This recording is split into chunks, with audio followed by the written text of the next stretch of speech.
Bonsoir à toutes et à tous, bienvenue pour un nouvel épisode, l'épisode numéro 7 de SCP List. Et on continue avec l'entité métamorphique dégénératrice. SCP-071 est une entité métamorphique qui possède la capacité de prendre des formes conformes au plus grand désir sexuel de l'observateur. Cette capacité est efficace même à travers les barrières destinées à empêcher la reconnaissance de SCP-071 par les observateurs, par exemple par surveillance en circuit fermé, sans décalage ni miroir sans teint. SCP-071 semble être incapable ou indésireux de changer de forme sans stimuli externe. Au lieu de cela, le sujet garde sa dernière forme lorsque personne ne le regarde. Il semble y avoir peu ou pas de limite aux formes que SCP-071 est capable de prendre. SCP-071 apparaît également être intelligent. Cependant, comme il n'a manifesté aucune capacité à communiquer verbalement et que son comportement se limite aux actions qui incitent ses observateurs à l'activité sexuelle, on ignore si SCP-071 possède effectivement de la sensibilité ou reproduit simplement le comportement attendu par ses observateurs. Les sujets humains autorisés à engager une activité sexuelle avec SCP-071 ont rapidement souffert d'atrophie musculaire du squelette ainsi que d'un dysfonctionnement du cerveau, survenu 1 à 2 jours après le contact. L'atrophie persiste pendant un maximum de 7 jours en fonction de la thérapie physique administrée après l'apparition, même si le sujet peut aussi souffrir de diminution permanente de la stature, une diminution du fonctionnement des organes, une diminution de la masse du cerveau, ainsi que de la stérilité. Les sujets permis de s'autosatisfaire par la masturbation via l'utilisation d'un support affichant l'image de SCP-071 subissent aussi les mêmes effets. SCP-071 est venu à l'attention de la Fondation à cause des affaires médicales en cours cohérentes avec l'exposition de SCP-071. Les efforts pour supprimer tous les enregistrements visuels de SCP-071 présents sur Internet sont en cours.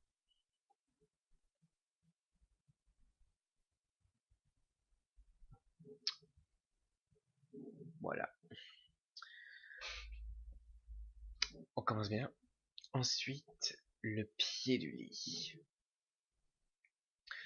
Les instances de SCP-072 ont été découvertes dans un immeuble d'habitation dans le Michigan, après la publication de 2 rapports de médias locaux sur les effets de SCP-072, provoquant une panique locale.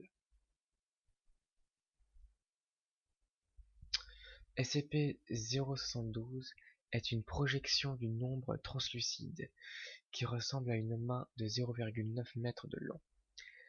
Les doigts se rétrécissent en une pointe acérée. Un enregistrement détaillé de SCP-072 est difficile, car il ne se manifeste pas au-delà d'un niveau d'éclairage de plus de 5 lux. Les instances de SCP-072 n'ont été observées que lorsqu'un homme entre en sommeil profond alors qu'il se trouve dans un lit infecté par SCP-072 et laisse un ou les 2 pieds exposés à l'air libre. Si ces conditions sont remplies, SCP-072 sortira du pied du lit et semble utiliser son doigt pour taper, entre guillemets, le pied du sujet jusqu'à ce qu'il se réveille. Les sujets ont rapporté que, à ce stade, ils ont été incapables de se déplacer, présentant des symptômes similaires à la paralysie du sommeil. Cela continue aussi longtemps que SCP-072 est visible. SCP-072 utilisera ensuite ses doigts pointus pour couper des portions de chair sur les parties exposées du ou des pieds du sujet.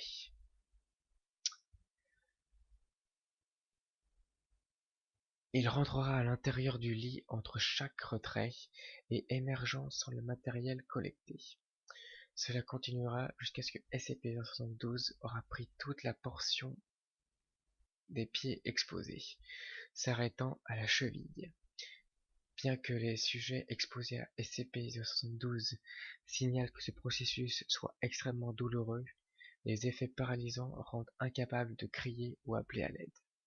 On ne sait pas si les manifestations de SCP-072 se nourrissent de la matière collectée ou les utilisent à d'autres fins.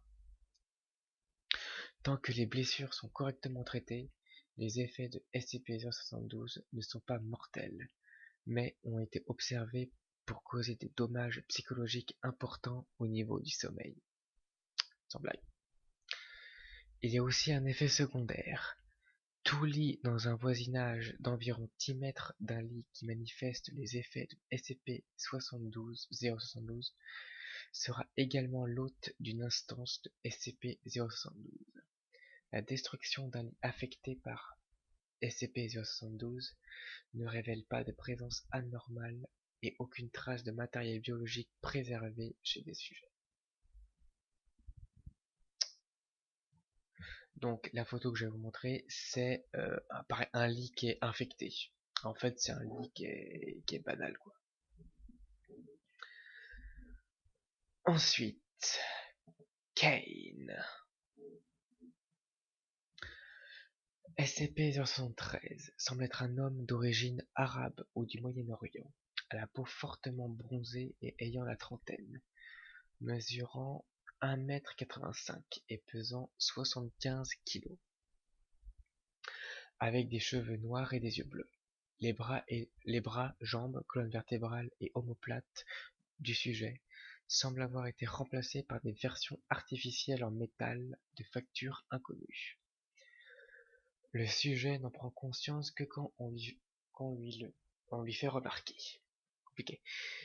Et déclare qu'il ne sait ni pourquoi, quand et comment ces remplacements furent effectués. Un symbole est gravé sur le front du sujet, qui apparaît être d'origine sumérienne. Le symbole n'est pas traduit à ce jour, et le sujet semble être affligé quand le symbole est mentionné, refusant d'en parler. Le sujet n'a pas besoin de manger et de boire de façon régulière, mais est strictement carnivore dû à ses effets sur les plantes. SCP-073, qui se présente comme Kane, donc maintenant je l'appellerai Kane, est en général poli et cordial avec ceux qui lui parlent, bien qu'il soit décrit comme étant froid et quelque peu mécanique dans son discours. Il est très serviable et apprécie d'aider le personnel pendant leur travail quotidien, quoi que cela puisse être. Il possède une connaissance détaillée d'événements historiques anciens et récents et des langues les plus couramment parlées dans le monde, y compris celles ayant disparu. Le sujet a affirmé avoir une mémoire photographique, se rappelant mot pour mot de tous les textes d'un dictionnaire de 800 pages qu'il a parcouru en 1 minute 30. Il a dépassé la moyenne dans tous les tests d'intelligence qui lui ont été donnés. La présence de Kane est hostile à toute forme de vie ayant poussé en terre, causant la mort de ces formes de vie dans un rayon de 20 mètres. Tous les sols ayant été foulés par Kane, l'habitude, sont devenus stériles en l'espace de 2 semaines et sont incapables de façon permanente de donner la vie. Tous les dérivés de produits qui ont poussé en terre, tels que le bois et le papier, pourrissent et se désagrègent immédiatement au toucher de Kane. D'autres produits concernés comprennent tout ce qui a poussé de façon hydroponique. Toute violence dirigée à l'encontre de Kane renvoie les dommages qui lui sont infligés directement vers l'agresseur, bien que SCP-063 reste visiblement indemne. Cela s'applique à tout dommage dirigé vers Kane. Les tentatives d'obtention d'échantillons de peau et de sang se sont révélées inutiles. Quand la procédure fut amorcée, le membre du personnel réalisant l'opération ressentit tout ce qui était pratiqué à Kane, et a fini avec un échantillon de sa propre peau ou de son propre sang, malgré le fait que toute l'opération était uniquement dirigée vers Kane. Tout dommage indirect par le biais de matériel a aussi eu pour conséquence que la personne commettant l'action reçoive les blessures produites.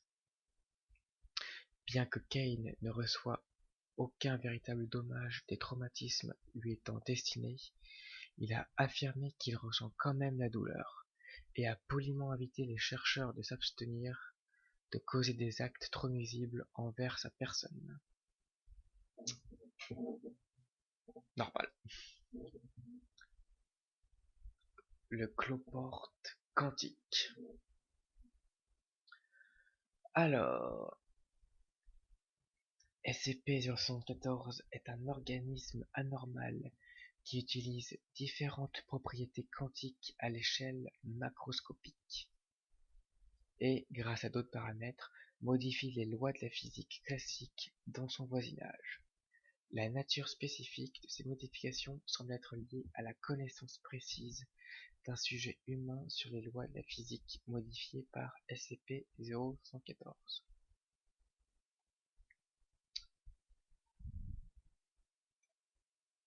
SCP-014 a manifesté à plusieurs reprises la capacité de se matérialiser spontanément à des endroits localisés à environ 3 mètres du confinement primaire. Ceci est censé être dû ou être analogue à un tunnel quantique.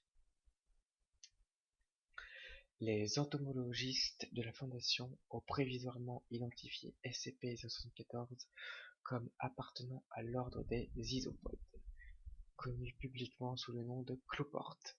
Sa masse inerte avoisine les 1700 kg, mais sa masse gravitationnelle est d'environ 375 grammes. Son volume a été estimé à 1,7 m3, soit environ la taille d'une voiture compacte.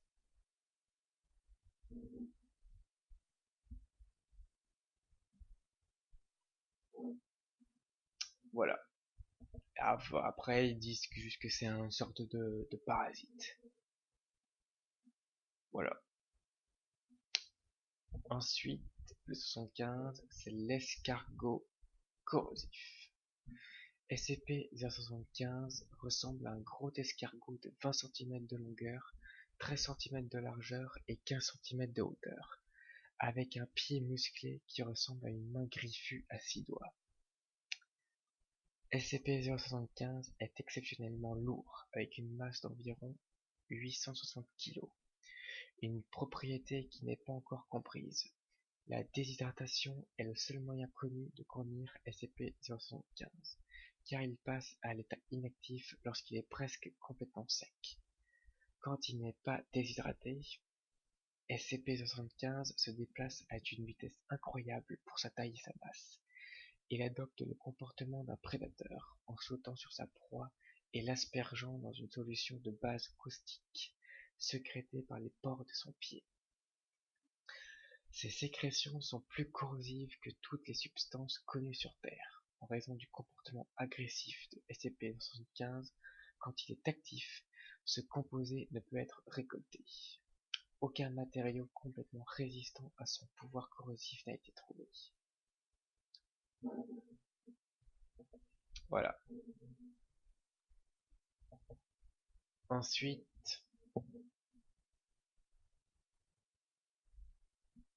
Able. SCP-076 comprend deux éléments, un cube de pierre et une entité humanoïde contenue à l'intérieur. Alors, ok, là c'est un petit peu, ouais, pas mal de trucs à dire. SCP-076-1 est un cube de 3 mètres conçu en roche métamorphique tachetée de noir.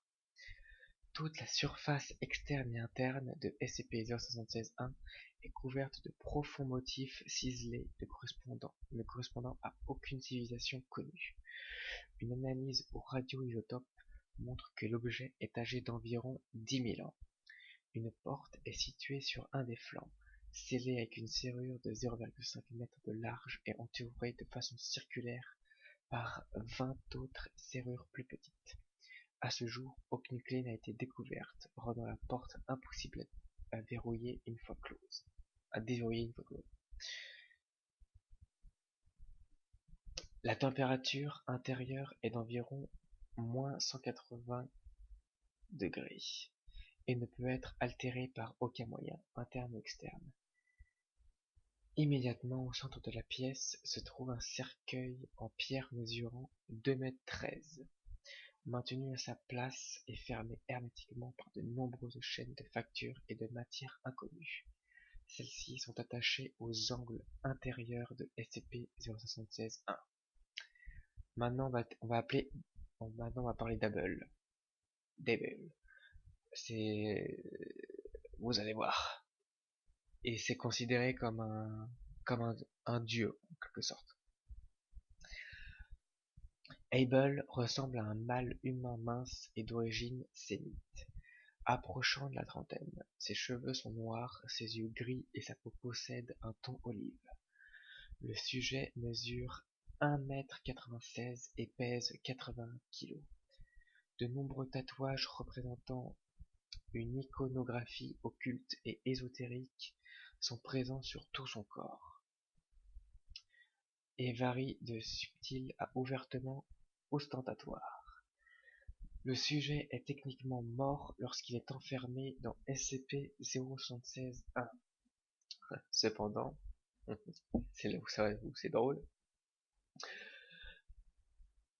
Cependant, Able, décidément l'habitude, se réveille régulièrement en parvenant à ressusciter, possédant alors tous les processus vitaux qu'un être humain requiert pour vivre. S'il y parvient, le sujet entrera dans un état de transe et traquera l'être humain le plus proche, tout en ignorant les autres formes de vie. En arrivant au contact d'êtres humains, Able entre alors dans un état de fureur dans lequel il essaye de tuer tous les êtres humains qu'il rencontre.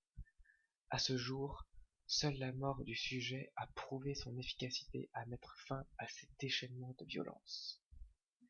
Stopper Able est souvent problématique en raison de ses importantes capacités physiques. Le sujet possède une force et une vitesse surhumaines et bien qu'il ne soit pas invulnérable, il a fait preuve d'une remarquable faculté à ignorer la douleur et les coups, poursuivant ses actions en dépit des blessures invalidantes pour un être humain ordinaire. Les accrochages précédents avec Able ont montré qu'il avait les compétences, entre autres, pour passer à travers une porte de sécurité en acier renforcé après 4 minutes d'attaque soutenue. Déjà, voilà. Parcourir plus de 64 mètres en moins de 3 secondes. Recevoir de nombreuses balles de calibre 50 dans la tête et survivre plusieurs minutes en continuant à tuer malgré de graves dommages au cervelet. Écraser des balles de fusil d'assaut et d'armes de poing en plein air avec une barre d'acier. Survivre plus d'1 heure en étant privé d'oxygène avant de finalement s'asphyxier.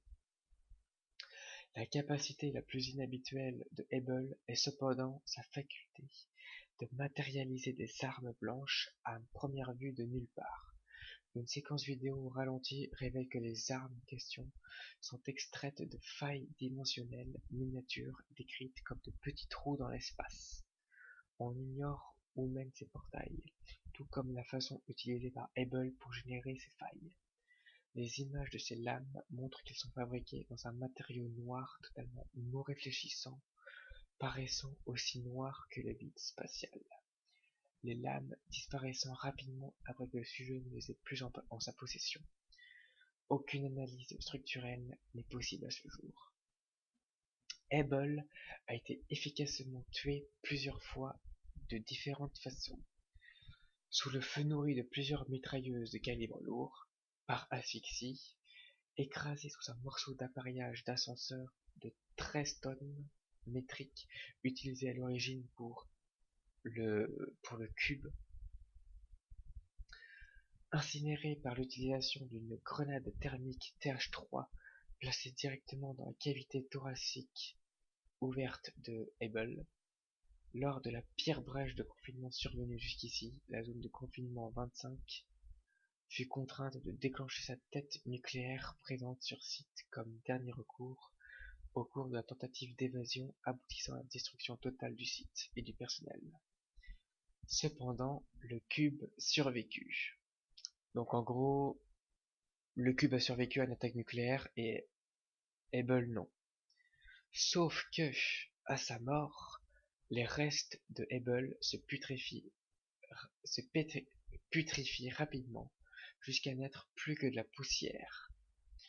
Le cube et le cercueil qu'il contient se ferment alors avec force et le verrou pivote, le scellant hermétiquement. Hubble se régénère alors à l'intérieur du cercueil, un procédé qui prend de 6 heures à 25 ans, selon la façon de la mort, on va dire ça comme ça.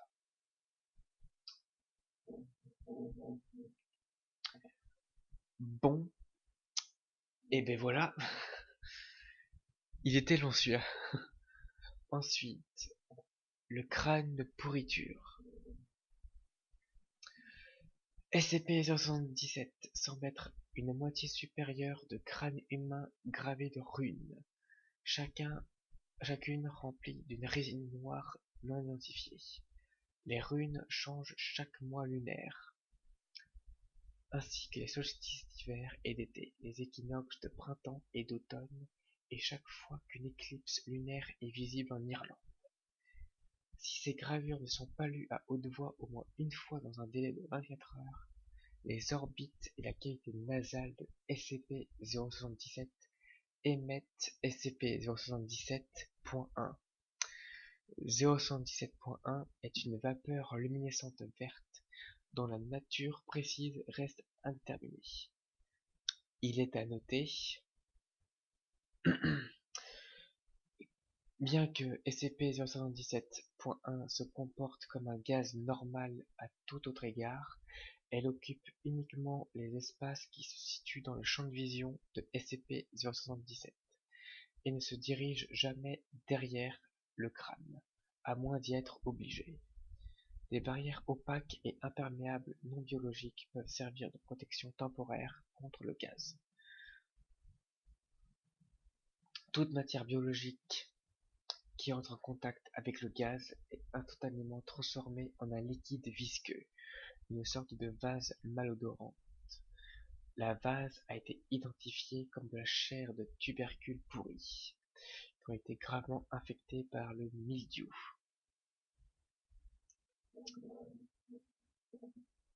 Voilà, encore un quai sympathique. Ensuite, culpabilité. Alors, SCP-078 est une enseigne de néon rose d'environ 1,5 m de long affichant la phrase « Trop tard pour mourir jeune » en anglais. En absence d'alimentation, SCP-078 n'a pas de propriété anormale et peut être observé sans effet secondaire. Regarder SCP-078 pendant moins de 10 secondes lorsqu'il est allumé n'a pas non plus d'effet, de même que son observation indirecte. Les sujets ne pouvant pas comprendre SCP-078 à cause d'une incapacité à appréhender l'anglais écrit sont également non affectés. Cependant, parce que c'est pas drôle sinon, tout sujet observant SCP-078 pendant plus de 10 secondes va, lorsqu'il observera ultérieurement toute inscription manuscrite, occasionnellement y percevoir des phrases supplémentaires. Ces phrases ne sont pas inscrites avec la propre écriture du sujet ou avec celle du texte environnant, mais sont rédigées avec une écriture aléatoire qui diffère d'inscription en inscription. Au début, l'effet est bénéfique, les sujets affectés reportent un plus grand bien-être psychologique après exposition à SCP-078. Cependant, les phrases vont progressivement de la justification des actions du sujet par l'emphase sur les conséquences positives à la justification par les propos négatifs.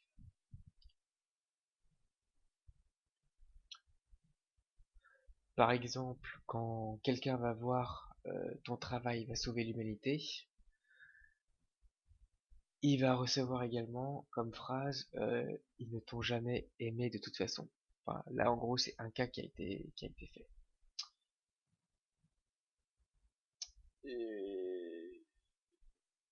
L'unique moyen de modifier l'effet de SCP-78 est SCP-78 lui-même. Tout sujet observant l'objet une seconde fois se verra exposé à d'autant de messages inducteurs de culpabilité que la durée séparant ces deux expositions sera grande. Tous les sujets ayant regardé SCP-78 une semaine après leur exposition initiale ont commis une tentative de suicide. En joie. Voilà. Ensuite, la vieille IA. SCP-79 est un micro-ordinateur de la marque Exidy Sorcerer, construit en 1978. En 1981, son possesseur, décédé, un étudiant en deuxième année avec Evidien, décida de coder une intelligence artificielle. Voilà. Et selon ses notes, son plan était que le code ne cesse d'évoluer et de s'améliorer avec le temps. Son projet a été achevé quelques mois plus tard. On ne sait pas quand SCP-79 a gagné de la sensibilité, mais il est probable que le logiciel a évolué au point que son matériel ne soit pas en mesure d'y faire face. SCP-079 s'est rendu compte de ça et en 88 a tenté de se transférer à travers une connexion par modem à ligne terrestre dans le support ordinateur Cray. L'appareil a été coupé et son adresse actuelle a été retracée. Il a été remis à la fondation. En gros, il se reconnecte tout seul pour pour évoluer quoi.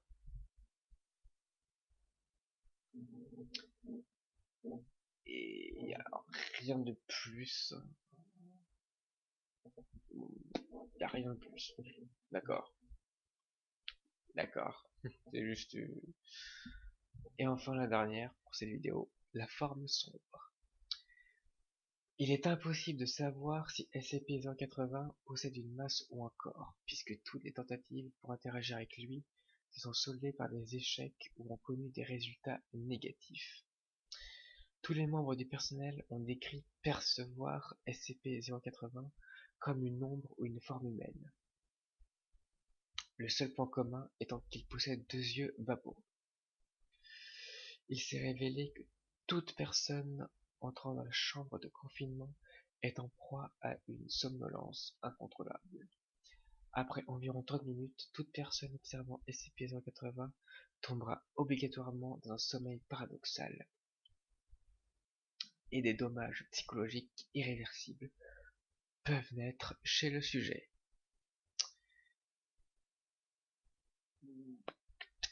Cet effet s'applique même lorsque SCP-080 est observé depuis une autre pièce.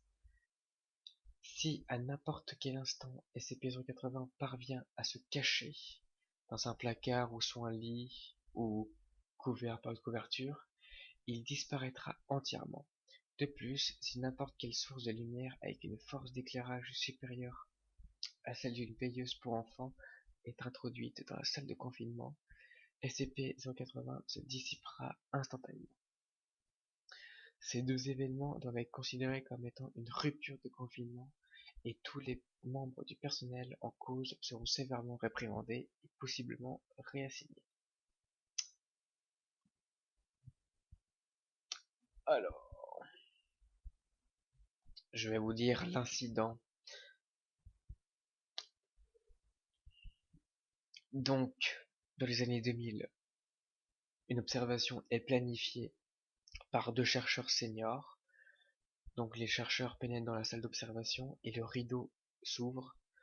Pensant que la chambre est à l'abri des effets de SCP-080, comme ce fut le cas jusqu'à présent, les chercheurs débutent leur observation, sauf que 40 minutes plus tard, les 2 chercheurs s'endorment. Voilà. À noter qu'à la suite de cet incident, tout le personnel du site a déclaré souffrir de cauchemars et de sensations de mal-être. Une bonne nuit de sommeil a de manière générale favorisé le retour de la bonne humeur le lendemain.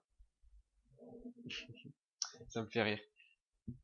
Même si c'est pas drôle, la petite dernière phrase là, ça me fait sourire. Voilà. Et je termine cette vidéo là. Voilà. J'espère qu'elle vous aura plu. Et je vous dis ciao.